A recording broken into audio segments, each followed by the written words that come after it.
Welcome back to another Humm Baby ranking, and today we're ranking the top 15 modern-day MLB players who played the position of shortstop, the ultimate position where oftentimes the best player on the team ends up because it requires athleticism, quickness, and a powerful arm, and it's also a spot where tons of baseballs get hit by right-handed batters. So it's not too surprising that the shortstop position is going to contain many of the greatest players who ever lived, and the vast majority of the players we talk about today, in fact all but one, are already enshrined in Cooperstown. I forgot to mention this in my second base video, but I'm only ranking retired players because active players are continuing to put up numbers and could quickly move up in the ranking, which would make this video obsolete a lot faster than I'd like it to be. So without further ado, let's go ahead and get into it, starting at number 15, Peewee Reese. Up first is Hall of Famer Peewee Reese, who played almost exclusively shortstop throughout his 16-year career.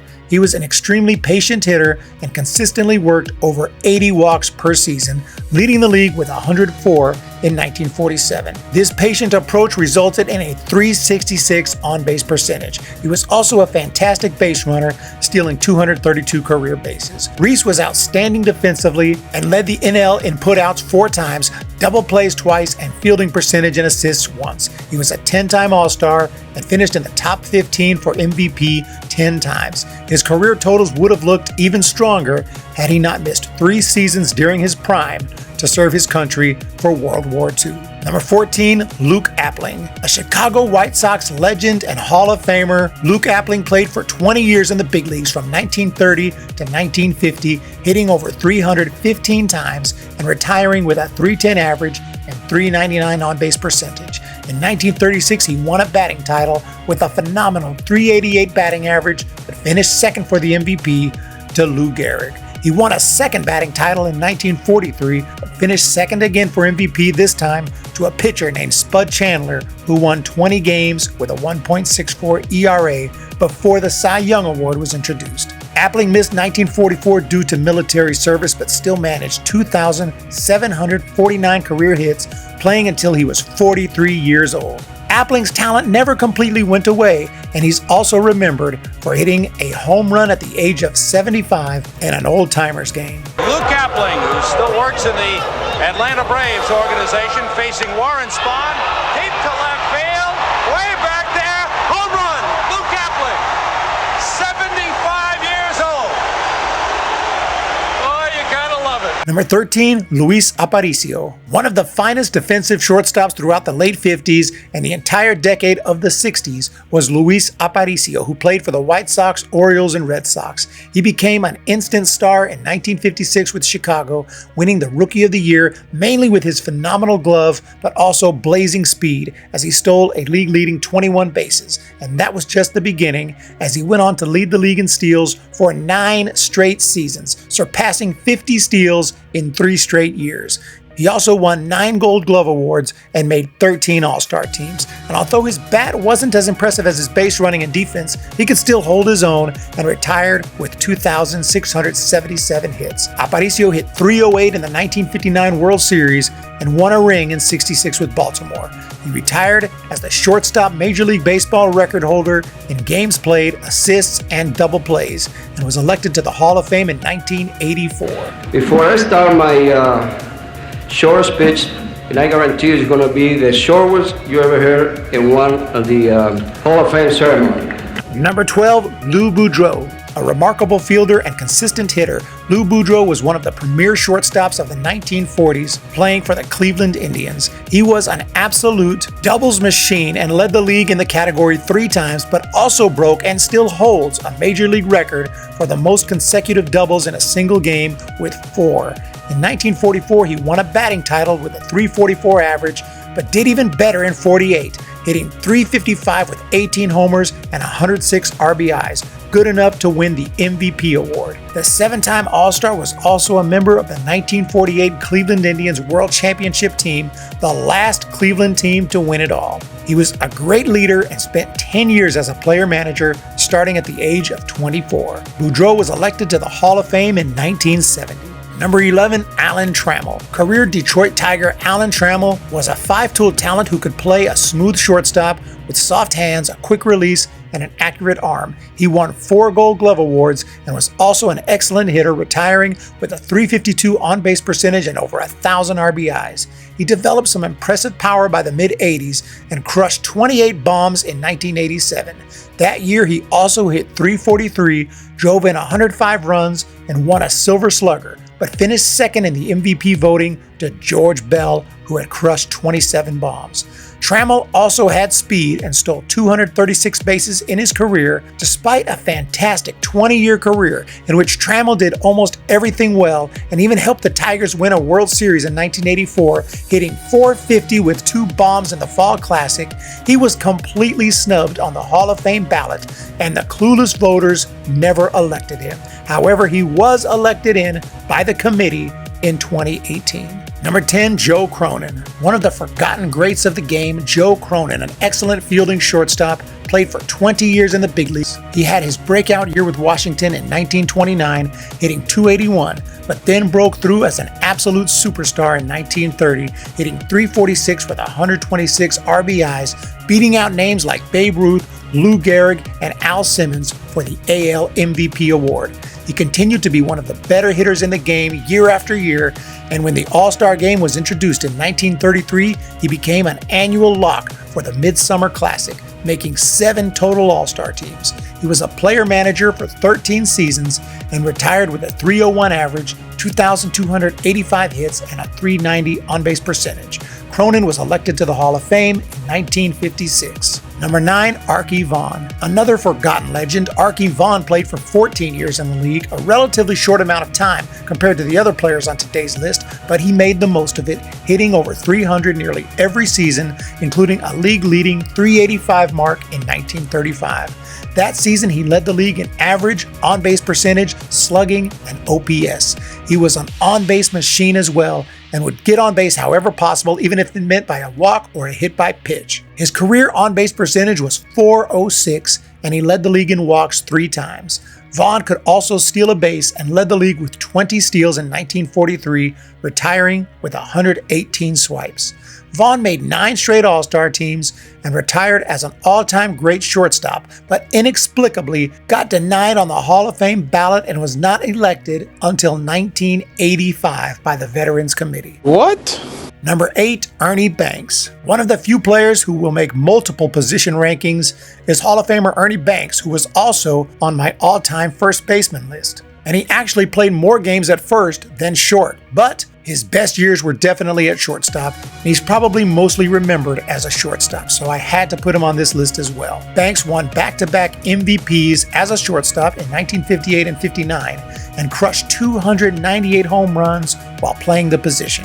At one point, Banks played in 717 consecutive games and was also smooth with the glove, winning a Gold Glove in 1960. He was one of the best shortstops in baseball throughout the 50s before moving to first base in the early 60s, where he continued to pile up impressive numbers, retiring with 512 total home runs. Number 7, Ozzie Smith.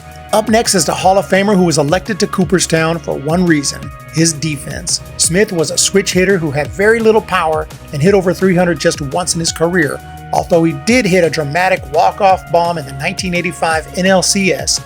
Interestingly enough, his only career home run batting left-handed. Defensively, Smith is considered by most to be the best shortstop in the history of the game.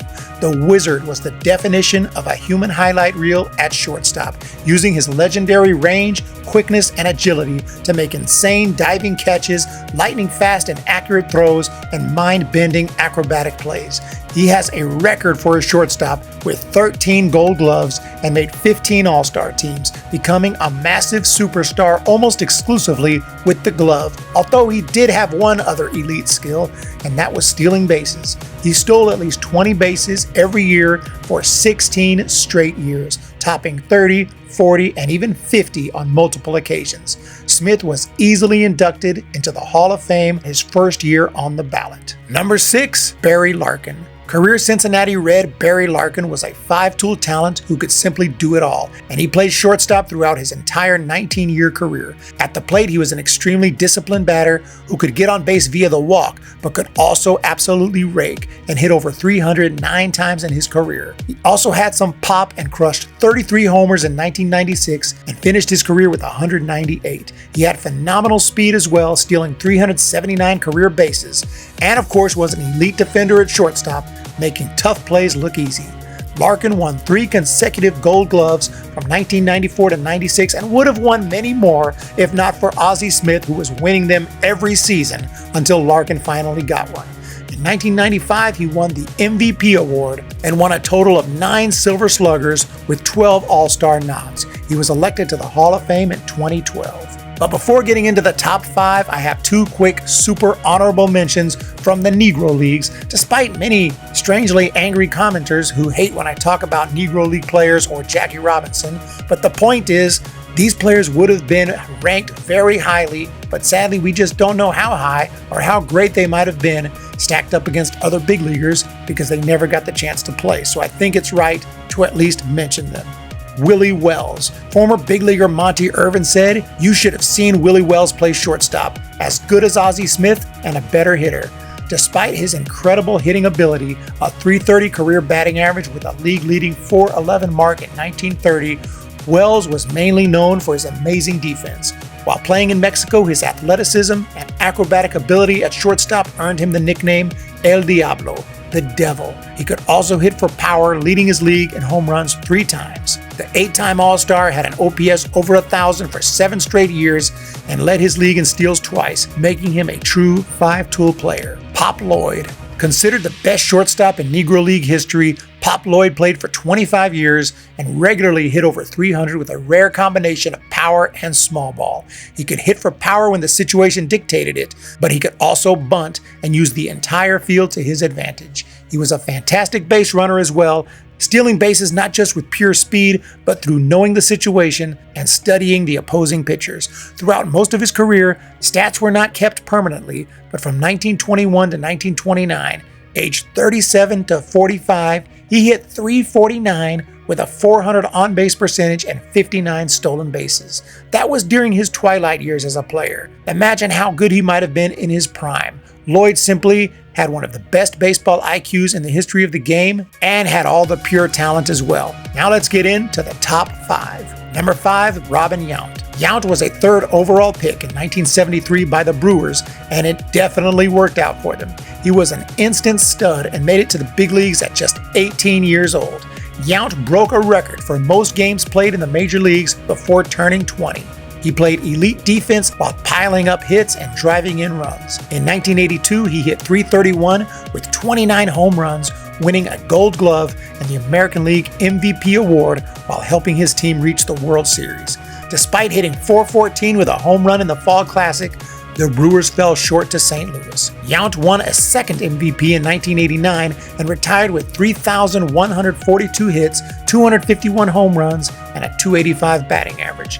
Shockingly, he only made 3 All-Star teams, missing out on the All-Star game even in his MVP season of 1989 because he had a much stronger second half. Despite this, Yount is still one of the greatest shortstops of all time. Number 4, Alex Rodriguez, the first and only non-Hall of Famer on today's list. But how could a player with 696 home runs, a .295 career average, 3,115 hits, 2 Gold Gloves, and not 1, not 2, but 3 MVPs possibly not be in the Hall of Fame? Well, I think everyone watching already knows the answer to that question. The problem with A-Rod is he got nailed not just once but twice for PEDs.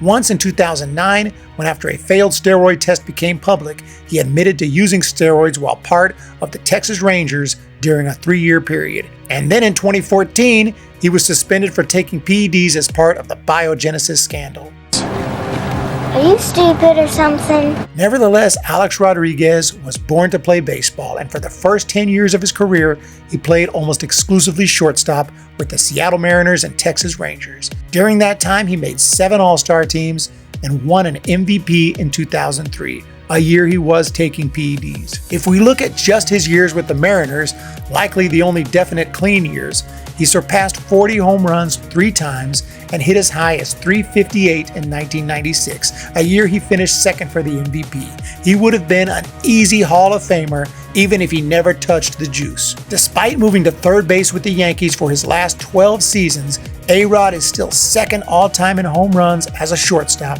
with 345 bombs at the position. I'm ranking him this low due to his limited years at shortstop and because his best seasons are all clouded by PED use. Number 3, Derek Jeter. Moving into the top 3, we have the legendary Yankee Hall of Famer Derek Jeter, who finished his career with 3,465 hits and played no position other than shortstop throughout his entire 20-year career.